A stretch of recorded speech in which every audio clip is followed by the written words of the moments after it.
Assalamualaikum warahmatullahi wabarakatuh. Berjumpa lagi di channelnya tentang cara. Pada kesempatan kali ini saya akan mereview ya aplikasi pembukuan BRI Link.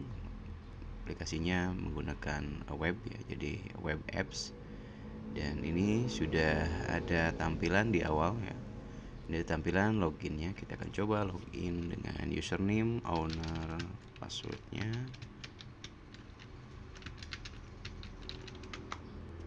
Oke, sudah masuk. Dan saya sudah mengosongkan datanya supaya ketika mencotokkan alurnya mudah dipahami. Sini ada menu dashboard ya. Di awal ketika login akan diarahkan ke menu dashboard. Menu dashboard ini adalah ringkasan ya buat aplikasi di awal. Jadi ringkasannya bisa dilihat seperti ini gitu ya. Banyak teman-teman yang masih kebingungan dengan dengan fitur-fitur dashboard atau grafik yang dihadirkan, padahal itu bukan untuk mempersulit, justru untuk mempermudah gitu ya. Jadi kalau misalnya kira-kira grafiknya akan mengganggu, ya di skip aja dulu gitu ya. Kita masuk ke yang menu yang lain yang mudah gitu ya. Kalau misalnya mudahnya gini, di sini ada transaksi hari ini, berarti untuk hari ini gitu ya. Berapa transaksi bulan ini ya, ini stok yang sudah kekurangan dan harus segera ditambahkan. Ya, ini jumlah saldo dana totalnya ya. Di sini ada keterangan juga. Jadi saya sarankan jangan hanya melihat sepintas saja, namun dibaca ya. Di sini kan ada penyesuaian dana pendapatan. Nah, itu dibaca gitu ya. Jadi supaya mudah untuk dipahami. Dan di sini ada tahun. Oh, berarti tahun 2025. Begitu cara bacanya untuk mudah ya. Namun ini sebenarnya tidak wajib ya. Yang wajib itu nanti ada step-stepnya di awal. Saya akan masukkan dulu. Step awal adalah pasti teman-teman setiap pemilik agen BRI Link pasti memiliki rekening sumber dana yang diperuntukkan untuk melakukan transaksi ya. Entah itu BRI Link misalnya dengan BRI-nya gitu ya, atau biasanya juga tidak hanya tunggal atau tidak hanya satu, itu ada tambahan-tambahan lain seperti saldo aplikasi ya, ShopeePay misalnya, atau Dana dan lain-lain. Nah, itu teman-teman harus tambahkan dulu ya. Di sini ada sumber dana, menu sumber dana, daftar sumber dana. Nah, di sini masih kosong teman-teman ya. Jadi kita harus memasukkan terlebih dahulu dengan cara klik tambah sumber dana. Lalu kita masukkan di sini, misalnya kalau BRI Link, kita masukkan BRI Link. Nah, karena ini adalah multi cabang, jadi kalau misalnya di cabang A dan cabang B itu sama-sama punya BRI, kita harus membedakan gitu ya, harus membedakan nama sumber dananya supaya sebagai owner kita tidak kebingungan gitu ya. Misalnya sini BRI Link utama ya, karena kita mau coba untuk membuat untuk outlet utama. Tipenya BRI Link berarti bank ya. Nah, nomor rekening ini sebagai pembeda kita bisa isi misalnya nomor rekening BRI Link-nya berapa misalnya. Ini atas nama. Nah, ini saldo awal. Saldo awal itu kita harus memasukkan saldo ketika menggunakan aplikasi ini. Teman-teman silakan cek di saldo rekening ini ya, ada berapa ya totalnya. Jadi enaknya sih kalau misalnya sudah diterapkan dengan real, nanti sebelum sebelum buka toko kita sudah setting ini gitu. Jadi tidak ada mutasi dulu gitu ya, pergerakan dulu. Nah, sehingga si saldo awalnya bisa benar begitu. Misalnya kita masukkan di sini 5 juta ya. 5 juta ya, kita isi aja saldo awalnya. Nah, ini statusnya aktif, lalu kita simpan. Kita tambahkan, pasti yang wajibnya adalah uang cash ya. Misalnya kita mau masukkan namanya kas laci ya, untuk khusus di laci. Lalu pilih tunai, karena ini berbentuknya uang tunai. Rekening kita bisa strip saja, atas nama kita strip misalnya. Saldo awalnya ya kita hitung ya, kalau uang di laci itu kita hitung, atau uang cash ya, modal uang cashnya berapa yang saat ini atau ketika menggunakan aplikasi ini ada berapa. Misalnya ada 10 juta. Nah, ini kita fokus dulu ke outlet utama, statusnya aktif, lalu simpan. Nah, ini sudah cukup sebenarnya, tapi nanti penerapannya sesuaikan dengan kebutuhan di BRI Link teman-teman ya. Ini kalau saya bilang BRI Link sebenarnya tidak hanya BRI Link saja, yang lain juga bisa ya, seperti Mandiri atau yang di luar itu pun bisa. Jadi tidak terbatas dengan BRI Link, cuman memang lebih mudah atau lebih familiar disebutnya BRI Link gitu ya. Nah, kita tambahkan lagi di sini misalnya saldo dana ya. Dana misalnya gini, untuk pembeda aja ya. Bank atau nomor rekeningnya kita isi dengan nomor handphone misalnya kalau untuk ini.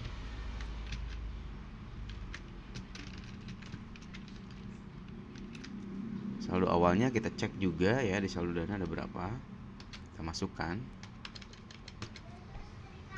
Outlet utama, simpan. Nah, ini sudah ada ya. Nah, kita tambahkan ini untuk outlet utama, berarti untuk outlet yang selanjutnya kita harus tambahkan juga. Misalnya di sini adalah BRI Link CB1 gitu ya. Pilih bank, nomor rekeningnya misalnya gitu. Saldonya kita samakan dulu. Ya, ini sama ya, untuk saldo awal itu harus dicek dulu ya, saldo di rekening ini ada berapa. Cabang 1 ya. Nah, untuk kasnya juga sama, kita buat lagi kas laci CB1 gitu ya. Kita strip aja ini. Saldo awalnya misalnya 10 juta juga.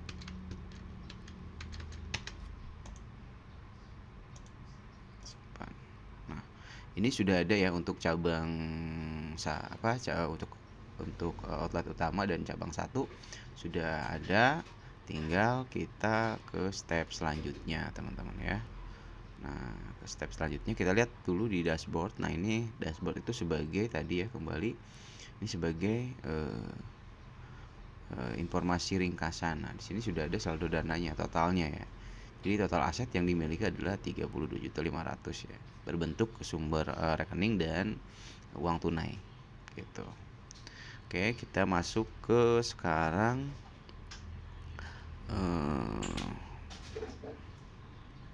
nah, sebenarnya sampai sini sudah bisa melakukan transaksi ya.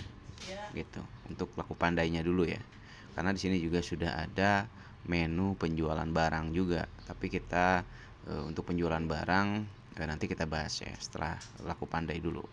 Nah, untuk misalnya melakukan transaksi, kita masuk ke layanan laku pandai lalu input transaksi. Sini ya. Nah, ini ada transfer, ada pembayaran, ada penarikan tunai, ada top up dan ada pulsa elektrik. Nah, ini masing-masing ini sebetulnya untuk transfer, pembayaran, terus top up gitu ya, itu sama saja sebetulnya ya. Cuma nanti ada beberapa perbedaan nanti di jenis transaksi yang terinput di riwayat transaksinya nanti ya. Untuk pembeda aja sebetulnya. Nah, kita misalnya mau ada pelanggan ya, ada pelanggan datang terus mau transfer sebesar 1 juta misalnya, dan adminnya untuk 1 juta adalah 5.000 misalnya gitu ya. Maka kita masukkan di sini, ini nomor rekening tujuannya kita masukkan, jumlah transfernya kita masukkan ya, 1 juta. Nah, biaya adminnya 5.000, potongan banknya. Nah, ini potongan bank itu adalah yang dipotong setiap transaksi itu ada potongan dari bank atau saldo kita berkurang ya, ada tambahan saldo yang berkurang. Misalnya kalau BRI itu biasanya 3.000 gitu ya. Yang biasanya ini adalah fee, nanti fee-nya dibagikan 50% ya, bisa 2.500. Nah, itu potongan bank itu ya. Nah, lalu ini total dibayar akan otomatis. Nah, di sini sumber dananya kita pilih ya. Karena di sini saya sebagai owner, maka saya bisa milih ya. Tapi kalau nanti sebagai kasir itu tidak bisa. Dia kasir itu hanya bisa memilih sesuai dengan cabangnya. Jadi sumber dananya itu tidak akan bisa lari ke cabang lain. Kalau ini kan kelihatan ya. Itu cabang 1 ada kelihatan di sini kan. Nah, kalau nanti loginnya menggunakan user kasir itu tidak akan terlihat teman-teman, otomatis gitu ya. Nah, ini karena kita mau coba di cabang utama dulu ya. Kita masukkan tipe bayarnya sudah benar nih. Oh, ini kas laci cabang 1 kas laci ya. Nah, gitu ya. Lalu catatan di sini bisa menambahkan catatan misalnya atas nama atau apapun ya. Atau bisa di skip juga. Kita proses transfer.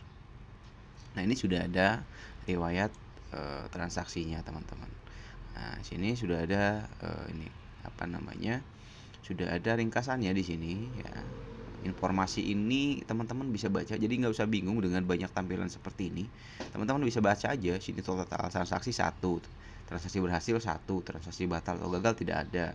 Total nominal ya adalah 1 juta ya transaksinya. Dan di sini ini untuk filter. Jadi teman-teman kalau mau melihat data dari tanggal berapa ke tanggal berapa juga bisa. Jadi bisa rangkumannya itu nanti sesuai dengan tanggal yang dipilih.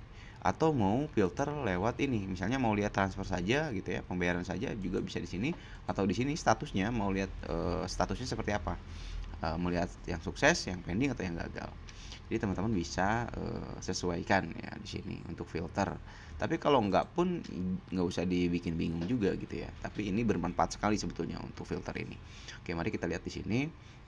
Ya, di sini ada riwayat tadi ya transaksi, dan ini maksudnya ini bisa kita print, teman-teman.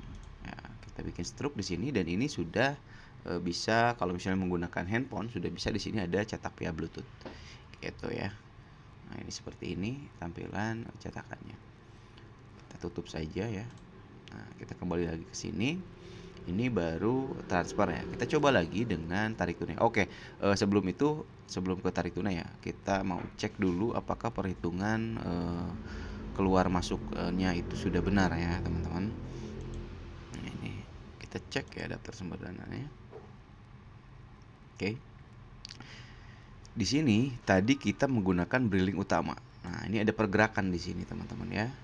Ini awalnya saldo awal 5 juta ya. Karena ada transaksi tadi berubah menjadi 3.997 karena transaksinya 100.000 dan ada potongan 3.000. Jadi 103.000 yang berkurang dari Briling utama. Gitu. Dan untuk kas lacinya, nah ini dari awalnya 10 juta berubah menjadi 11.005.000 karena 1 juta itu nominal transaksinya ya yang diterima dari pelanggan, berarti 1 juta plus 5.000 adalah adminnya ya dari pelanggan. Oke, ini berarti perhitungannya sudah benar. Atau masih kurang yakin, misalnya di sini juga sudah disediakan ada namanya ada namanya sumber dana ya, ada namanya rekening koran. Jadi teman-teman bisa pilih di sini mau lihat keluar masuk atau mutasi apa ya, misalnya Briling utama. Kita lihat di sini. Nah, teman-teman bisa lihat di sini saldo awal 5 juta, keluar 1.003.000, teman-teman. Gitu ya. Atau mau di kas utama misalnya. Ya, kas utama tadi. Kas laci ya. Nah, teman-teman juga bisa lihat di sini. Awalnya 10 juta, lalu masuk 1.005.000, maka berubah apa? Maka hasilnya menjadi 11.005.000. Nah, ini rinciannya ya. Jadi teman-teman kalau misalnya ada selisih dan lain-lain, teman-teman bisa mempermudah ya untuk menu ini. Bisa masuk ke menu ini untuk mempermudah, begitu. Lalu untuk yang tarik tunai ya tadi ya, kita masuk ke input transaksi tarik tunai. Nah, penarikan tunai seperti ini, nama nasabahnya ini bisa di strip saja kalau memang tidak mau diisi ya.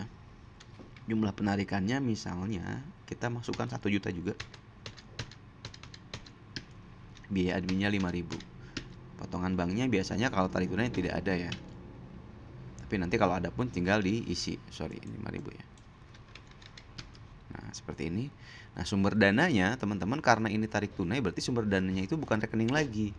Gitu ya, berarti diambil dari kas laci. Jadi yang akan berkurang ini kas laci ya nanti. Lalu di sini tipe bayarnya, nah ini udah Briling utama. Atau teman-teman sebagai owner bisa milih sebetulnya ya. Itu bisa cross gitu ya. Tapi biasanya jarang ya. Karena sumber dana itu masing-masing cabang itu masing-masing sumber dana yang menggunakannya juga masing-masing gitu.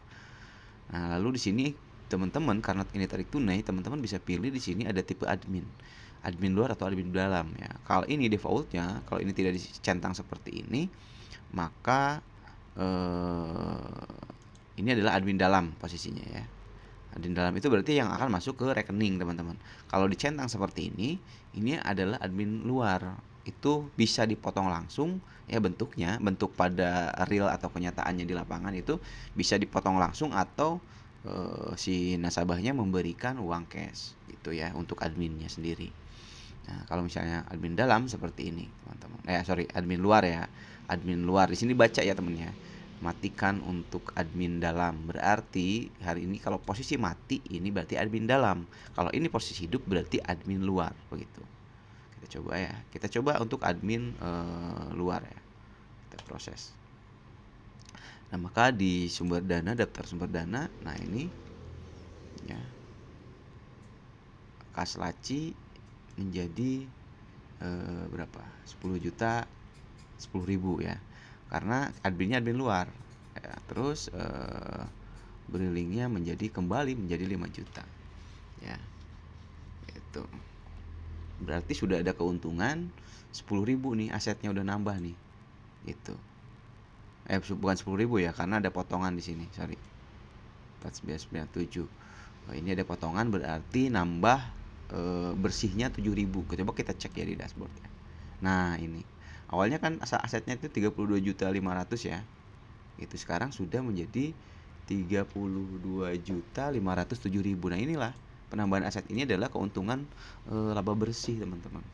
Nah, laba bersih itu kita bisa juga lihat di sini, laporan laba rugi di sini ya.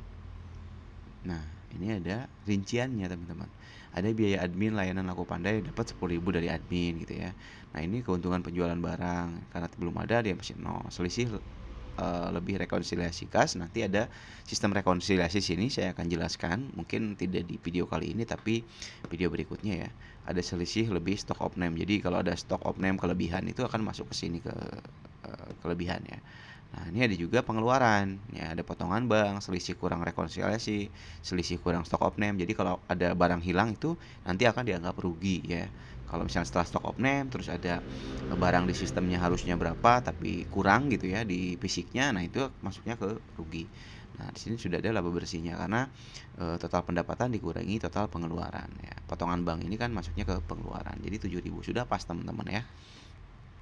Lalu di lain ya, untuk pulsa bagaimana? Pulsanya pulsa elektrik ya. Itu, sorry ini ya. Nah, ini ada pulsa elektrik, teman-teman. Kalau untuk top up ya, pembayaran ini sebenarnya hampir sama dengan transfer lah ya, cara mengisinya. Tapi untuk pulsa elektrik agak sedikit berbeda karena di sini kita bisa memasukkan modal pulsanya gitu ya dengan manual. Karena kenapa manual? Karena pulsa itu sering berubah-ubah ya. Harganya dari dari supplier itu sering berubah-ubah dalam hitungan yang tidak lama gitu. Jadi kalau misalnya kita bikin database itu nanti akan kurang efektif gitu ya, karena harus dirubah-rubah. Nah, untuk pulsa elektrik sendiri ini hampir sama dengan transfer, cuman bedanya di sini teman-teman masukkan harga modal dan harga jual. Maka keuntungan itu akan otomatis, misalnya harga jualnya 25.000 ya, harga modalnya 20.115 rupiah misalnya. Nah, ini maka otomatis, teman-teman. Nah, ini ada pilihan sumber dananya. Nanti pengisian pulsa ini menggunakan saldo apa ya? Gitu, menggunakan saldo dana misalnya. Nanti dana yang akan berkurang, saldo dana yang akan berkurang gitu. Lalu ini tipe bayarnya dia bayarnya lewat apa gitu ya ke kita. Jadi ngasihnya misalnya uang cash berarti masuk ke kas laci gitu ya. Jadi yang akan bertambah adalah kas lacinya, begitu, teman-teman. Lalu untuk yang transaksi mungkin saya rasa sudah cukup ya untuk transaksi seperti ini. Untuk top up dan tadi kembali ya, untuk top up terus pembayaran itu hampir sama dengan transfer, teman-teman. Dan di sini juga teman-teman kalau misalnya punya penjualan barang ya, punya produk yang dijual, teman-teman bisa menjualnya, bisa memproses datanya di sini juga, teman-teman. Ya, misalnya ada produk di sini, teman-teman harus masukin dulu produknya ya. Sini tambah produk seperti itu, nama produknya apa ya. Lalu ada stok awalnya. Nah, ini untuk cabang ya. Karena ini sekali lagi ini multi cabang, teman-teman. Jadi teman-teman bisa memasukkannya di sini. kategorinya apa ya, terus stok untuk outlet utamanya ada berapa, cabang satunya ada berapa. Itu lalu teman-teman juga bisa melakukan penjualan seperti ini. Ya. Nah ini bayarnya masuk ke mana gitu ya. Nah sini pilih produknya, atau kalau misalnya banyak nanti bisa cari produk di sini.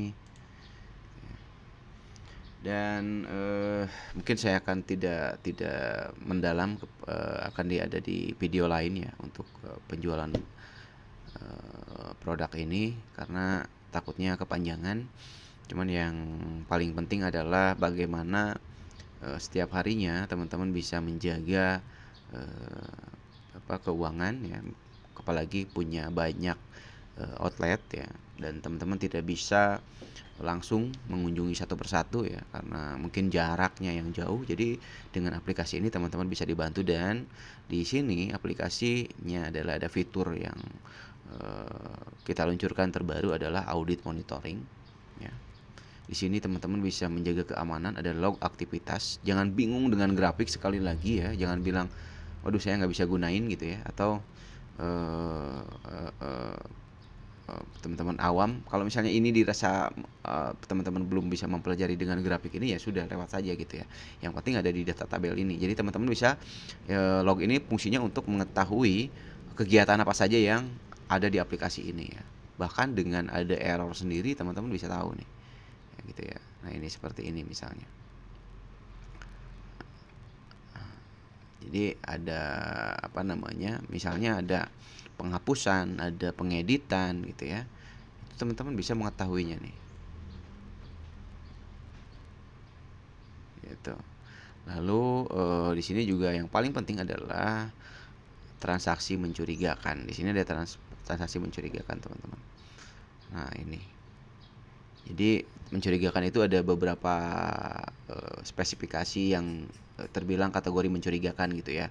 Misalnya kita bisa set nilai tertentu ya, itu kita bisa misalnya 10 juta. Nah kita masuk ke mencurigakan, maksudnya itu untuk bukan mencurigakan bahwa ya diyakini bahwa itu adalah fraud ya atau ada kecurangan oleh karyawan, bukan, tapi lebih kehati-hatian kita ketika melihat menu ini.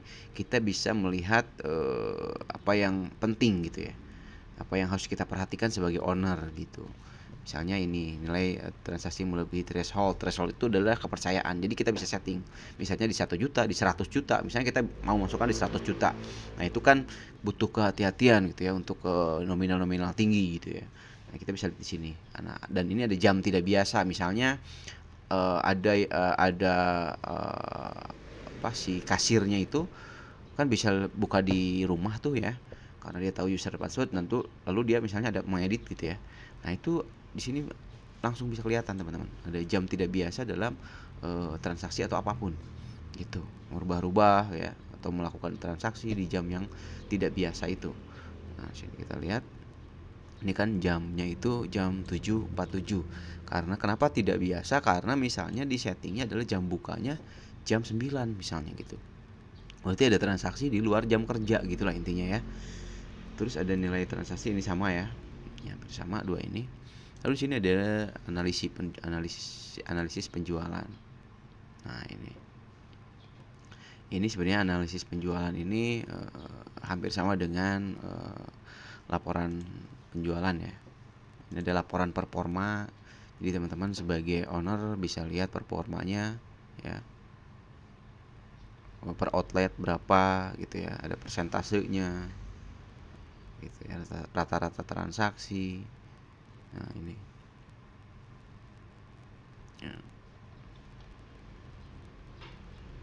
Lalu di sini ada laporan laku pandai. Ini khusus untuk laku pandai. Kalau tadi kan digabung sama penjualan ya. Nah kita bisa tahu di sini ya, total transaksi berhasil, gagal, nominal, total adminnya ada pendapatan berapa, tarik tunai ini transfer ya. Ini berarti 50-50 nih. Satu kali tarik tunai, satu kali transfer, satu kali. Maka posisi seperti ini sukses rate-nya 100%, karena nanti akan ada misalnya pengenselan ya yang gagal. Misalnya kita bisa tahu berapa persen yang gagal dan berapa persen yang berhasil. Sini juga kita bisa ekspor ya. Nah kita bisa laporan ini kita bisa ekspor ke Excel, teman-teman. kita coba buka ya. Nah, seperti ini. Jadi laporan transaksinya bisa di print teman-teman. Kalau misalnya mau atau mau dibukukan lagi, teman-teman punya Excel punya format Excel lagi, tuh teman-teman bisa masukkan di sini. Ya. Termasuk juga menu-menu yang lain ya. Selama ada ekspor itu bisa ya. Atau cetak, posisi cetak itu ya sini langsung dicetak ya. Ini laporannya. Seperti ini. Oke. Dan untuk user sendiri ini ada manajemen akun di sini ya. Nah, untuk owner itu hanya satu, tidak bisa diubah lagi kecuali mengubah password ya. Nah, untuk yang admin, outlet dan kasir itu bisa ditambahkan ya atau bisa dihapus. Jadi kalau admin outlet itu berarti dia bisa mengelola lebih dalam lagi ya, hampir seperti owner tapi ada yang tidak bisa ya. Kalau owner bisa semua, kalau admin outlet itu ada beberapa yang tidak bisa. Tapi dia bisa melakukan perubahan-perubahan gitu ya. Tapi dia hanya bisa melakukan atau melihat, mengedit hanya di cabangnya saja. Gitu. Beda dengan owner. Kalau owner bisa lintas cabang. Gitu. Kalau kasir hanya transaksi saja. Gitu ya. Di sini juga ada konfigurasi sistem ya. Nanti ini ada sistem notifikasi. Cuman ini masih dalam pengembangan teman-teman ya untuk sistem notifikasinya. Jadi misalnya untuk laporannya mau otomatis ya, nanti sedang dalam pengembangan untuk fitur ini ya. Oke, mungkin dirasa cukup ya. Oh ya, outlet ini, nah ini bisa ditambahkan sampai berapa pertanyaannya misalnya. Ini bisa banyak ya teman-teman. Ya silahkan saja, gitu bisa 10 misalnya. Teman-teman, jadi satu kali beli aplikasi ini bisa untuk banyak outlet. Mungkin saya harus cukup ya, udah agak kepanjangan. Mudah-mudahan bermanfaat. Dan kalau misalnya ada yang mau nanya-nanya tentang aplikasi ini karena penjelasan saya kurang jelas gitu ya di video ini, teman-teman bisa menghubungi WhatsApp saya langsung atau bisa menuliskan pertanyaan di kolom komentar. Wassalamualaikum warahmatullahi wabarakatuh.